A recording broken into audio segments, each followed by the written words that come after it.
I have been trying for the past 3 months to make Kyros work as a deck. I have concluded that Kyros is not a great leader, and he inherently doesn't work. There are just some unfortunate design problems that hold back this strategy. First, Kyros doesn't have synergy with the best Dressrosa card, Kyros, since Kyros is leader locked, so you can't run Kyros in Kyros. This means you can't get value from Scarlet or Lumbus and Colosseum. And that really only leaves us with the Dressrosa cards of Toy Soldier, Scarlet, and the Boy Solomon to pull from. So we're gonna have to look for another engine for most of our build.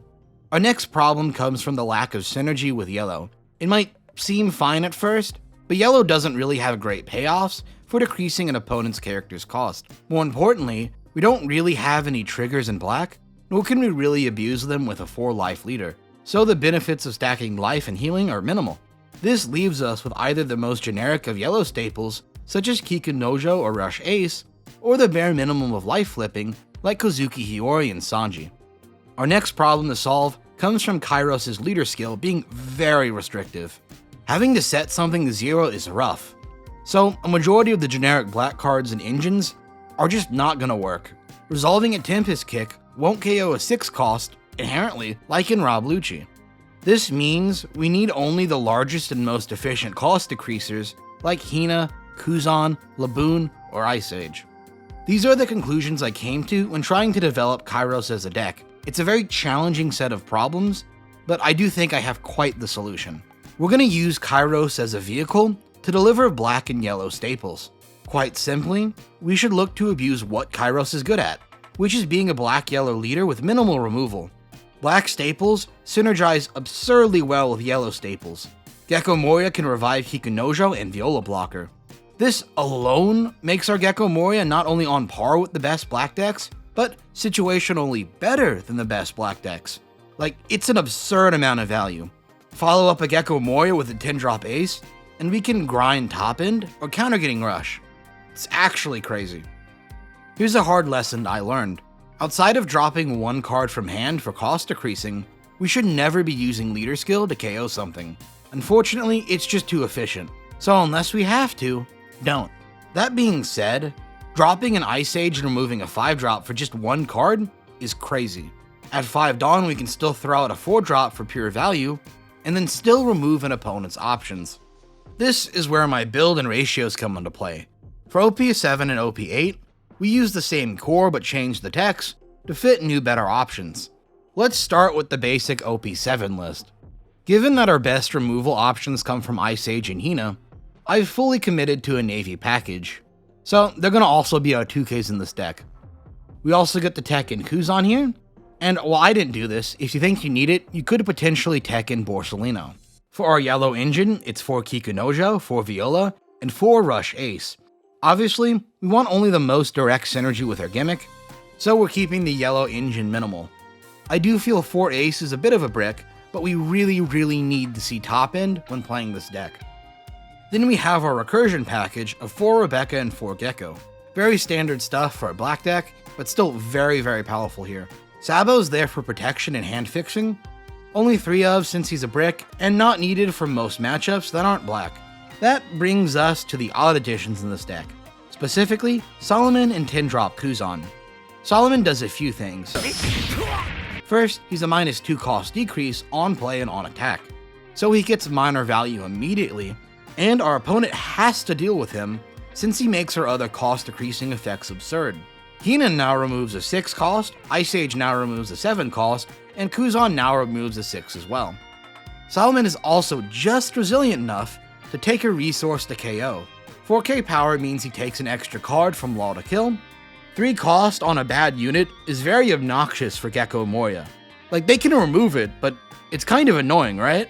Every other deck is wasting an attack to remove him. Rob Lucci does just remove him for free, but I really don't like to think about that. Solomon being 3 cost also means he works with Rebecca, and that's strongly considered for his use here.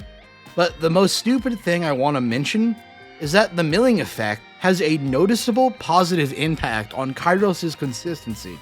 This is because, unlike every other good Black deck, we do not have any built-in methods to set up Graveyard. So there's going to be a very real chance Gecko and Rebecca can whiff.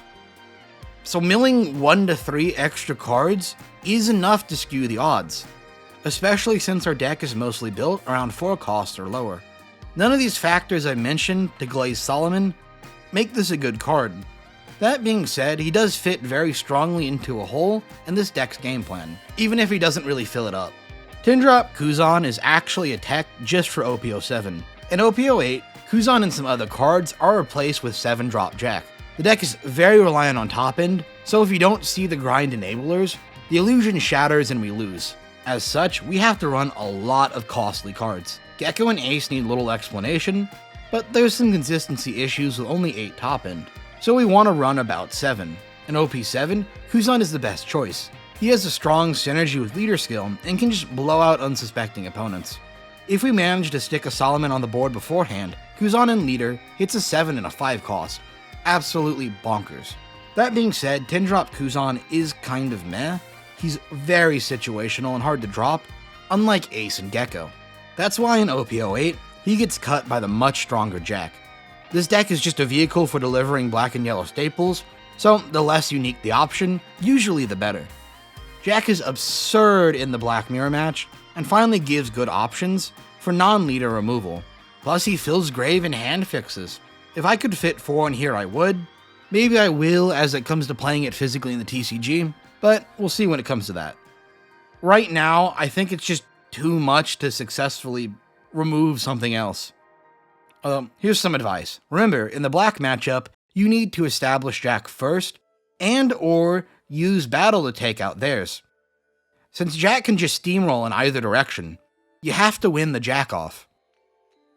So, how did this deck actually fare in testing? In a very, very limited pool of OP7 games I played online, Kyros absolutely dominated. Having an 80% win rate is absurd. Don't mind the fact that there's only 15 games against randos in the sample size. Clearly, Kyros is the greatest deck in the game. But let's look at some actual data. Here's a breakdown of 125 games of OP08 played. Plus, I'll talk about my experience taking this to a few OP7 locals. Which, to BM my friends at locals, y'all lost one of those to Kyros. These are casual games, but there's a large enough sample size to glean some great information. First, let's look at that 62 overall % win rate.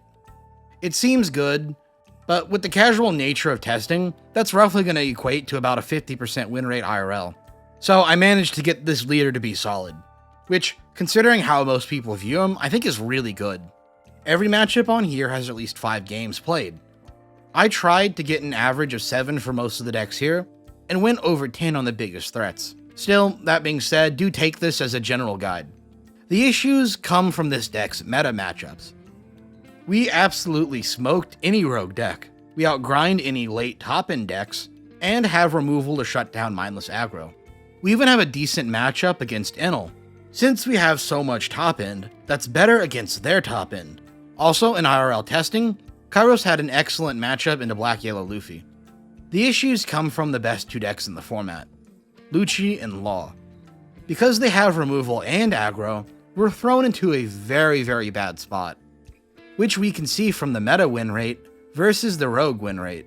Obviously, we're just worse than the best decks, but we're much better than all of the weaker decks. And this is the worst place a deck can be. That being said, there is hope. We're getting a ban list. If Law Leader gets hit, and Enos Lobby Stage gets hit, we are in an amazing spot, and we could potentially do some stuff. We're in an amazing spot, and you probably could legitimately take this deck to a tournament. But we also do have to worry that if they go a bit harder on the black hits, it could be very rough for this deck. No Gecko Moria means no Kyros. For this deck's consistency, it's kind of odd. You're very average with the spread, only bricking about once every 20 games, and having strong to average hands for the vast majority. But I think this data is a bit useless, since really, the luck comes from needing to see specific outs and counters to each deck. Triggering a Kikunojo from life is insanely strong against Rob Lucci, maybe even game-winningly so. But Kikunojo is really bad against Trafalgar Law. Against Law, we need to see straight fast removal.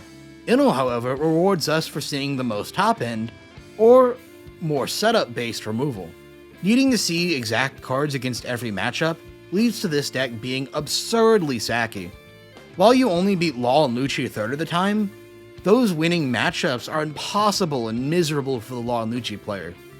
While this deck doesn't need to high roll other matchups, the same sack principle applies. So all of that leaves this deck to be, at least right now, at a locals power level. If the ban list changes, I can see it going a bit higher. Maybe you could take this as a rogue option to regionals. Surprisingly, it is kind of hard to pilot. You have all of the combo setups you have to do with another black deck, with this weird grinding mentality that you get from the more yellow options. But you also have to play so much off of the top deck. You don't really have consistency options.